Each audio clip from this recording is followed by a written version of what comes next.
Have you ever felt like you were rowing against the current of life? Well, meet the woman who literally did it across the entire Atlantic Ocean, alone, twice. This is the incredible, untold story of Tori Murden McClure, a woman who chased enlightenment through blizzards, hurricanes, and the vast, unforgiving sea, only to find it in the most unexpected of places. Tori's story isn't just about breaking records, it's about piecing a life back together, growing up.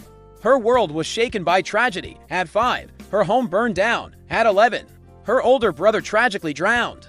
A loss that shattered her sense of control and set her on a lifelong quest for meaning. She channeled her grief into motion, becoming a nationally ranked modern pentathlete. She sought answers in theology, earning a master's from Harvard Divinity School and working as a hospital chaplain, where she came face to face with raw human suffering.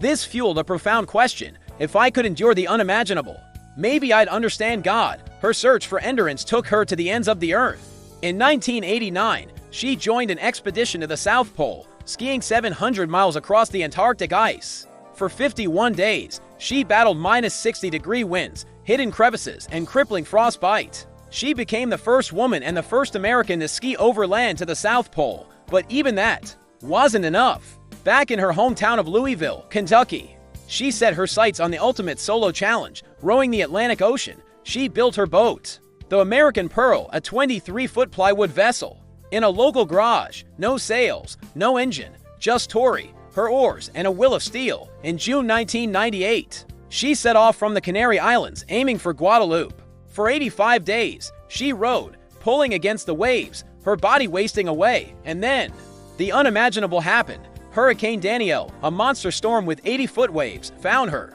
The American Pearl was tossed end over end like a toy, trapped in her tiny cabin, bruised and with broken ribs. She thought of her brothers drowning and prayed, "Not like this." After 3 terrifying days, she was rescued, defeated but not broken.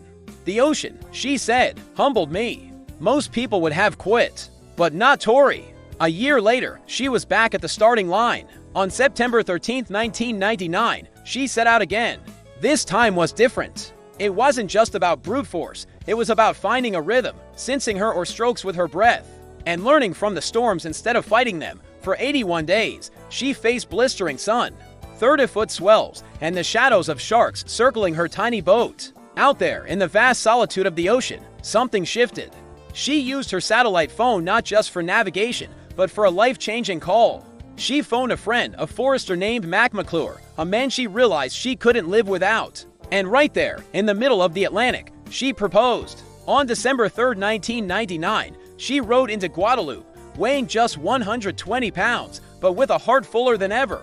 She had become the first woman and the first American to row solo across the Atlantic. A few weeks later, she married Mac. As she later quipped, most women don't need to row 3,000 miles to learn that love matters most. But Tori's adventures didn't stop at the shoreline.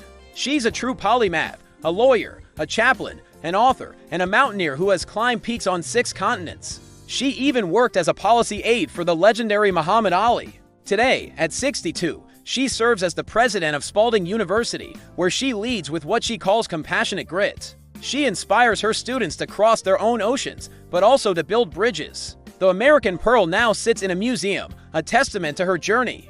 But Tori's story isn't a museum piece, it's a living lesson.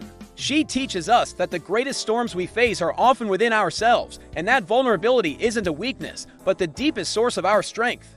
Her life proves that adventure isn't about the destination you reach, but the person you become along the way. Thanks so much for watching. If Tori's story inspired you, please hit that like button and subscribe for more stories about the world's most incredible people. See you next time.